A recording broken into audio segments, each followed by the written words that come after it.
Hi Bearcats, welcome back to the next episode of the Bonita Interview Series. I'm Madison, and this week I had the pleasure of interviewing Ms Barrios, who teaches environmental science and accelerated biology for core. In this episode, we dive into her love for Taylor Swift and all about her favorite songs, albums, and experiences. Let's get started! Hi Ms Barrios, thank you for coming in today. I am a big Taylor Swift fan, and I heard that you are too. So I just want to ask you some questions about your possible favorite albums, experiences, and songs. Sounds great. Can you remember when and how you first became a Taylor Swift fan? Yeah, I am an OG Swiftie. I remember being introduced to her back when, this is going to date me a little bit, back in, I think it was either 05 or 06 when the first debut album first came out. Wow. There was a girl I played softball with. Her older sister used to work for K-Frog.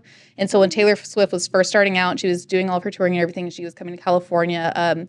My friend's sister was actually the K-Frog chaperone for a lot of her events out here in California. And so we were introduced to her and was like, okay, hey, here's this new album for this new country artist. Check it out. And absolutely obsessed from day one. I remember, again, dating me really, really back. Our old ringtones, we couldn't just download them. We had to actually record them from watching them on TV or MTV or whatever. Right. I still remember Teardrops on My Guitar and Our Song when those came out, recording those as my ringtones. And just listening to those on repeat. So you're an original. Yeah. Nobody can tell you anything. You probably know more than anybody else. Pretty much, yeah. So knowing that, what is one of the first Taylor Swift songs or albums that really stood out to you? Was it Her Country, her debut album? Yeah, I think it was her debut album. Teardrops on My Guitar really just fit the elementary, early middle school aesthetic of just those early heartbreaks, but not really being heartbreaks at all, but just really identifying the music. Yeah, exactly. And so she's really only a few years older than I am. So it really feels like a close personal friend that I've gotten to watch grow over the last nearly 17 years or so, however long it's been. But I still remember, the Taylor Swift debut album really stands out. Fearless, especially, because that came out when I was in middle school. And I still remember just that intro beat for the song Fearless really just takes everything back. Yeah, it moves everything back. And especially getting to experience that with the Eras tour. And when she gets to the Fearless set, it literally takes me back to middle school and everything. Yeah. Wow. So which one of your eras is your favorite? I have to give credit to Lover. Lover and I share a birthday that came out on August 23rd, which is my birthday as well. It's my brother's birthday. Is it really? Yeah. Oh, I didn't know that. So yeah, Lover just won. We're birthday twins, so I have to give Lover her credit. Reputation can't be beat. Reputation TV is coming out, I guarantee, at some point. I hope soon. I thought it was going to be about a year ago, but then that's when she announced her new album. Yeah. But that one I'm excited for too. Yeah, so excited for that. And then Red has always been my nostalgia album. That came out my senior year of high school. And so anytime I hear it, it takes me back to having the CD playing in my old Toyota 4Runner and driving to school, listening to that and just blasting the song Red from that album. So really it takes everything back. But I think those are probably going to be my big three. So we were talking about Taylor's version, how she re-records. So how do you feel about that? I honestly am all for it. It's been so neat. One, because it's giving her the opportunity to own her work that she spent so many years cultivating and building. Right. But also getting to listen to a lot of these songs that I've been listening to since I was in elementary and middle school and getting to hear them with her mature vocals, and especially now her voice has changed so much, and being able to listen.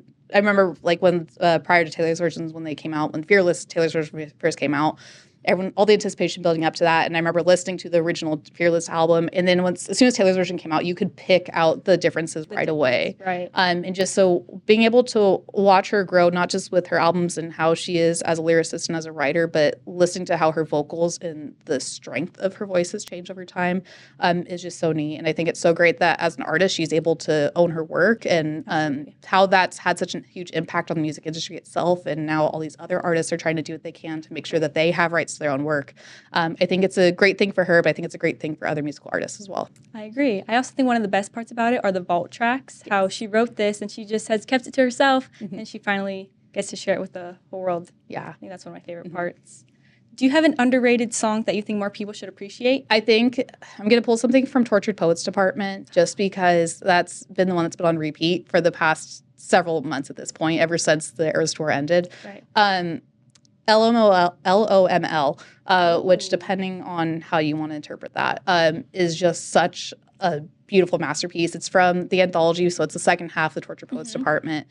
So if you only listen to the first half, the original one that was released like before, like the second half was released like 2 hours later. Not as many people probably have heard that one to an extent, but it's just so beautifully haunting.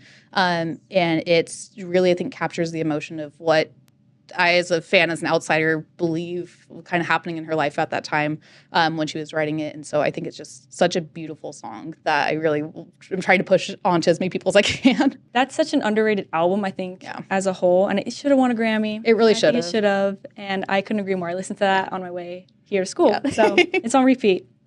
Do you have a favorite Taylor Swift music video? I think the Blank Space one, honestly, is the most iconic because it's that the mansion castle location that she's at is just crazy, and the whole 1989 album itself is just such a wild experience too. But that one I think is so iconic because it really was the huge shift from country to pop music for her. Even though Red was kind of starting to get that early transition from those two genres.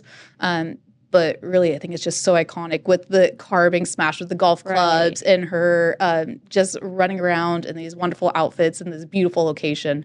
That one is always the one that stands out for me. I like that whole era because 1989, that was like when she really made her impact on the world. I think that's when she was like the biggest. Oh, yeah. And she had a few music videos, Blank Space. Yeah, Blank Space, Out of the Woods. Yes. At least there's plenty more. She's had there's 11 albums worth, plus all the Taylor Swift. Can't even start to count how many there are. Also, one of an iconic one is You Belong With Me. Yes. The sign holding through the window. Yes. That's probably one of my favorites. I know you mentioned you went to the Eras tour, so what was that experience like? So actually, I went 3 times. 3 times? Yes. What were your other 2? So I went twice in LA. I was there for night 2 and night 4. And then I actually got to go to closing night in Vancouver. Which was an incredible experience. I have some of my best friends from college are also huge Taylor Swift fans, so I met up with them and we drove into Vancouver, and we actually went outside the stadium for the second to last night of the tour and got to hear the surprise songs from outside of BC Place, which was amazing. But getting to see the end of this entire tour, this record-breaking worldwide tour was such an incredible experience, especially because that particular trip was very short notice. But I remember, I think the one that stands out most, aside from closing night, is the first concert I went to. So that was LA Night 2. My mom and I were able to get VIP tickets on the floor. So we were right in front of the surprise song piano. And so that surprise song was You Are in Love. And I have a video on my phone. Yeah, it's beautiful. But I have a video on my phone of her staring directly at me as she's singing it. So that song particularly has a very special place in my heart because I can still picture her staring at me. Right. I too, on my when I went to the tour, I was also on the floor right in the piano too. So I know exactly what you mean. Just her staring just throughout the tour. Yeah. So what was your other surprise song? So it was Our Song, was the night 2, so the LA Night 2, it was Our Song and You Are in Love. And then for LA Night 4, it was Dress on guitar. And then the first time that she sang Exile on piano. So we were part of all those, all the viral TikTok videos of the audience or the crowd singing back to her, the Bon Iver parts. We were part of that, which is great. Exciting. Yeah. Wow.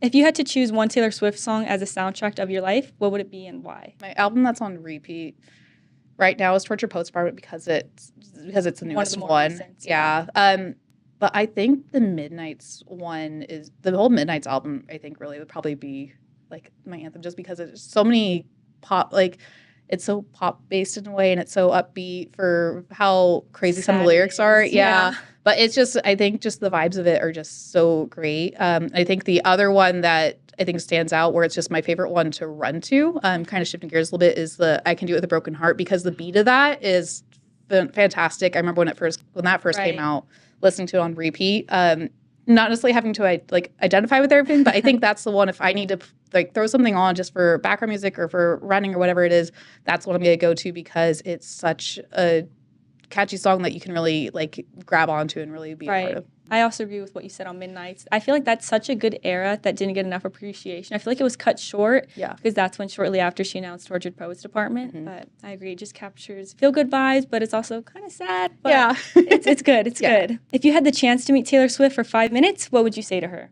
after I stopped crying, Exactly. of course, would probably just tell her thank you for everything she's written and for being just a huge part of my entire life.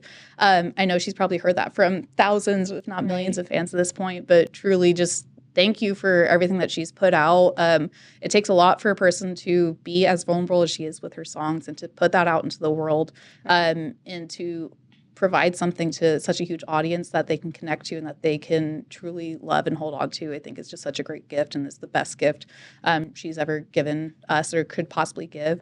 So that would probably be my biggest thank you to her. I have one more fun question. Would you rather have the opportunity to hear unreleased songs or get to be the first to hear an upcoming album? That's tough because guaranteed there are so many vault songs, especially for 1989, because I think it was something like 60 or 70 additional vault songs that never actually made the cut for Taylor's version. But TS12, the new one that's going to come out, I just know it's going to be so good with the Travis Kelce inspiration. Absolutely. And she's just glowing right now and having such a great time. Honestly, I think TS12. I think I would want to be one of those first few that gets to hear it to kind of know ahead of time what are we going to get. Mentally prepared too, because I know I'm going to go crazy when that album comes out. Completely, yeah. Just because what you said, just the time period that she's going through in her life with finishing up the Eras Tour, Travis Kelce, she's being in the public eye, I think now more than ever. Oh, yeah. So I'm excited to know what those songs are like. Yeah, same. So perfect. Thank you for coming in and letting me interview you. Of course. Thank you so much, Maddie. I appreciate it. Thanks for tuning in. We hope you enjoyed getting to know Ms Barrios a little bit better and her interest in Taylor Swift.